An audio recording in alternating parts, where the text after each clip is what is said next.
Verse 25, Chapter 4.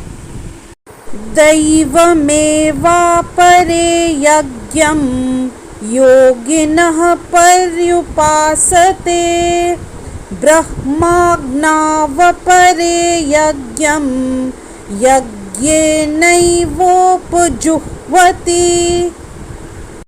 In this verse, Shri Krishna says to Arjun, some yogis perfectly worship the demigods by offering different sacrifices to them, and some of them offer sacrifices in the fire of the Supreme Brahman.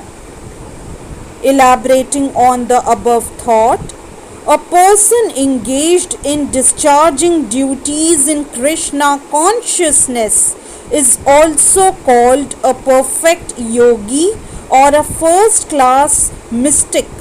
But there are others also who perform similar sacrifices in the worship of demigods, and still others who sacrifice to the Supreme Brahman or the impersonal feature of the Supreme Lord. So, there are different kinds of sacrifices in terms of different categories. Such different categories of sacrifice by different types of performers only superficially demark varieties of sacrifice. Factually, sacrifice means to satisfy the Supreme Lord Vishnu, who is also known as Yajna. All the different varieties of sacrifice can be placed within two primary divisions, namely sacrifice of worldly possessions and sacrifice in pursuit of transcendental knowledge.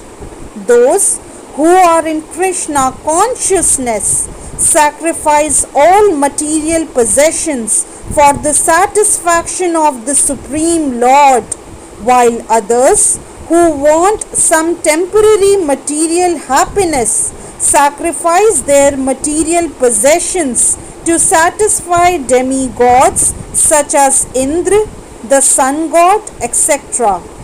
And others who are impersonalists sacrifice their identity by merging into the existence of impersonal Brahman.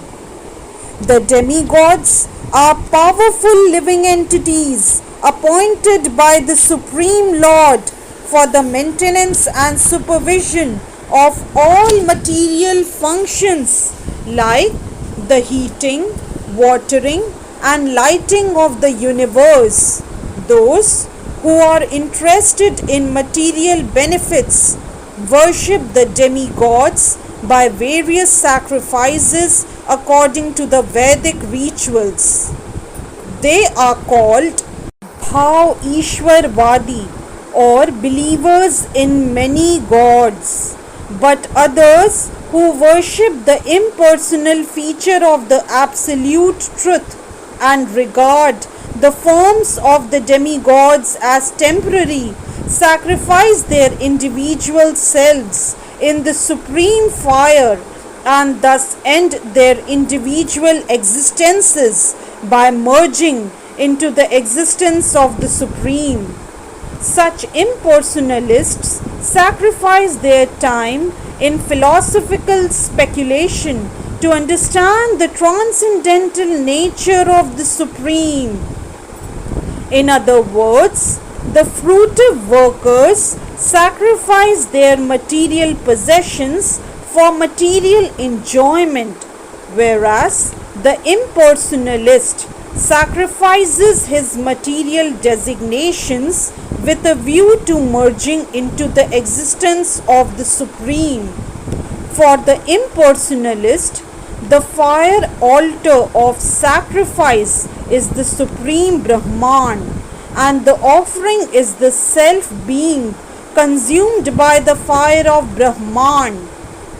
The Krishna consciousness person, like Arjun, however, sacrifices everything for the satisfaction of Krishna, and thus all his material possessions as well as his own self, everything is sacrificed for Krishna.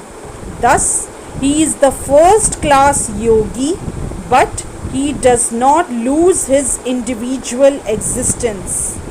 Hence, verse 25 of chapter 4 is explained. Jai Shri Krishna. If you like today's video, please do like, share, subscribe and comment on the channel Mystic Faith.